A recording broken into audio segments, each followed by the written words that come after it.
Lexim prej librit të Amosit profet. Kështu thot Zoti: Vaj për ata që janë të qetë në Sion, që janë të sigurt në mal të Samaris, që janë paria e më të parit këmbë, ka të cilit shkon shtëpia e Izraelit. Fjetur në shtretër është elefanti, sa gjerë gjatë të shtrirë në shtrojat e veta, hanë qengjat e njomë të grigjes, e viqat të zgjedhur të loris, me psaltër të përcjell këndojnë, shpikin vegla muzikore si Davidi, e pin verë me gota të mëdha, e lyhen me vajra të zgjedhur, e për rënimin e Jozefit si janë në kujdes. Prandaj, tash në mërgim do të shkojnë, mu në krye të gjithë mërgjimtarve, do të pushoj shoqëria e të shfrenuarve. Fjala e Zotit. Falenderojmë hyn.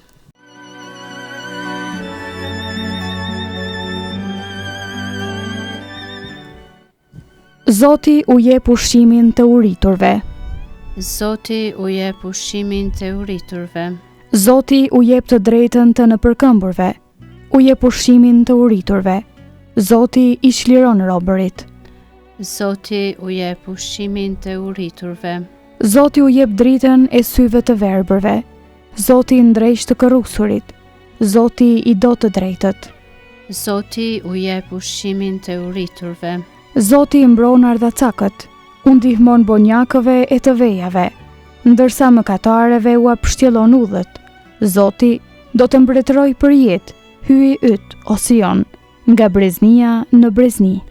Zoti u jep ushqimin të uriturve.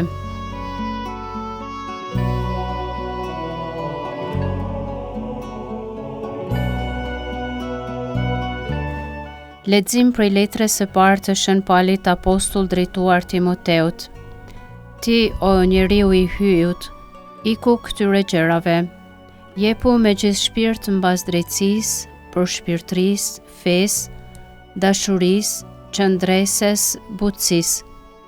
Lufto luftën e mirë të fesë, fitoje jetën e pasosur në të cilën u thirre dhe për të cilën edhe një dëshmi të bukur para shumë dëshmitarve. Të urdhëroj para hyjit që u jep jetë të gjitha sendeve dhe para Krishtit Jezus që e dha atë dëshmi të bukur para Ponc Pilatit. Mbaje urdhrin pa njolla dhe pa të meta deri në ardhjen e Zotit ton Jezu Krishtit, që do të na e tregojë në kohën e caktuar. Ai i lumi dhe i vetmi sundimtar, mbreti i mbretërve dhe sotria i zotrinjve, ai që i vetmi e ka pavdeksin, që banon në dritën e pa afrueshme, të cilën asnjë njeri nuk e pa dhe asnjë njeri s'mund ta shohë. Ati i qoftë nderi dhe pushteti i amshueshëm. Amen. Fjala e Zotit. Falenderojmë hyn.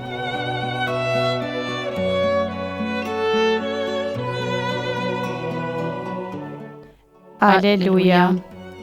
Gëzohu o populli të varfërve, ja te ti po vjeni përvuajtur shëlbuesi yt. Aleluja.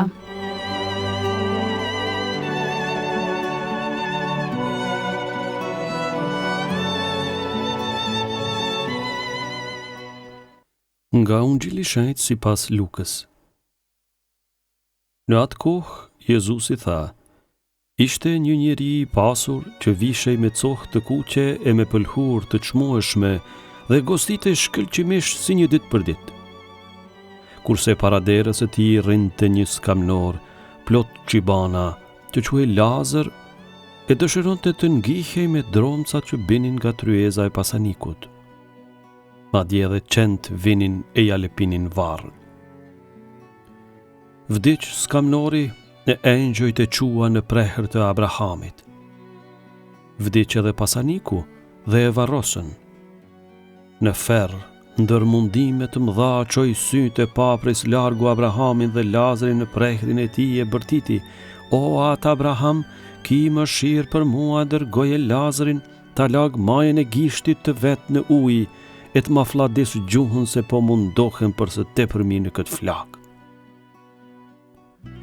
Abrahami i përgjigji: Mos harro o birë, se ti i gëzove të mirat e tua gjatë jetës sate, ndërsa Lazari të këqijat, tashti ky këtu gëzon e ti vuan.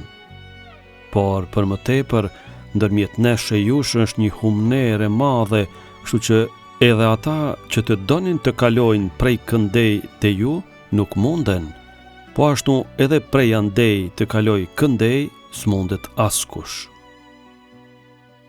Pasaniku vazhdoi, atëherë po të lutem o atë, çoje Lazarin në shtëpinë e timet, se i kam 5 vlezër e le ti qortoj seriozisht që të mos vinë edhe ata në këtë vend mundimesh.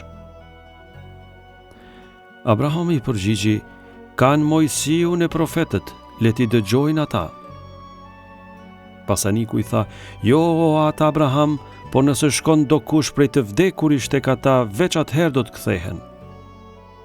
I përgjigji, nëse vërtet nuk e dëgjojnë Mojsiu e profetët, nuk do të mbushet mendja edhe nëse ndokush ngjallet prej të vdekurish. Fjala e Zotit. Lavdi i ty o Krisht.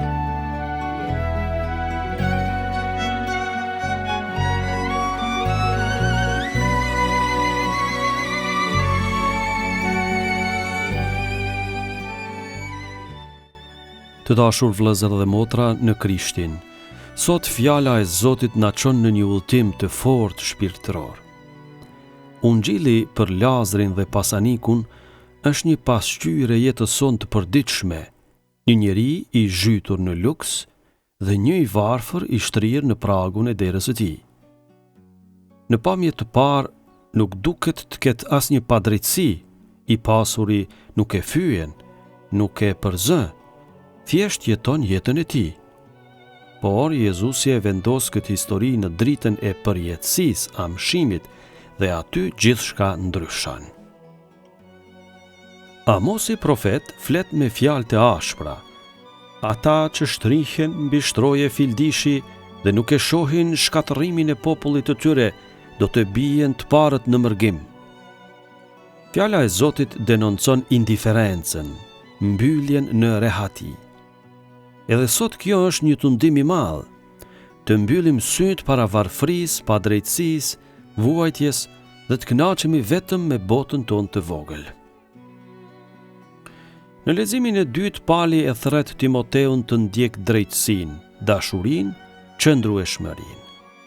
Kjo është rruga e krishterë, jo të matet vetëm me ligje morale minimale, s'kam bërë keq, por të ecë drejt një dashurie aktive.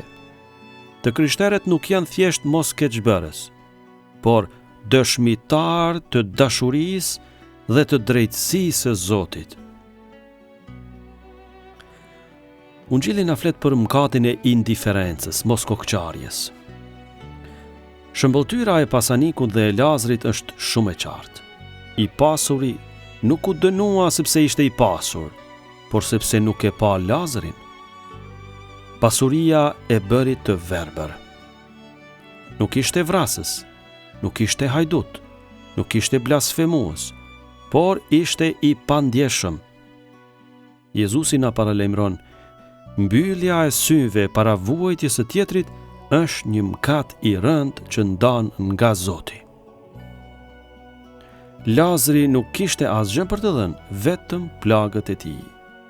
Por pikrisht aty ishte hyji. Zoti është pranë atij që është i varfër, i braktisur, i harruar. Në qendër të shëmbëltyrës është tryeza e ushqimit.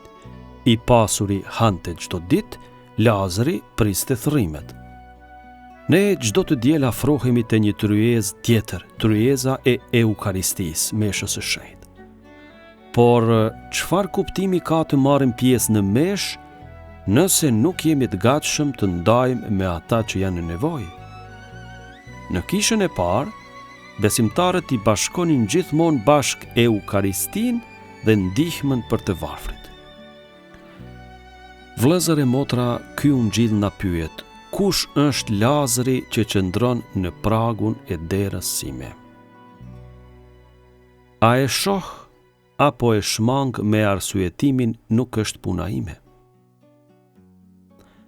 A jam i gatshëm ta ndaj tryezën time, jetën time, dashurinë time me tjetrin.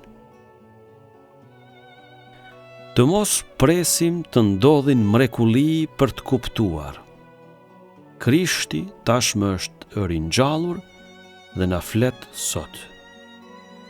Ti hapim syt, të zbusim zemrat dhe ta shndrrojmë Eucharistin që kremtojmë në dashuri konkrete. Sepse në fund përpara Zotit nuk vlen sa kemi grumbulluar, por sa kemi dashur. Përgatiti për ju dom shtjefëndotës. Hiri i Zotit qoftë me ju.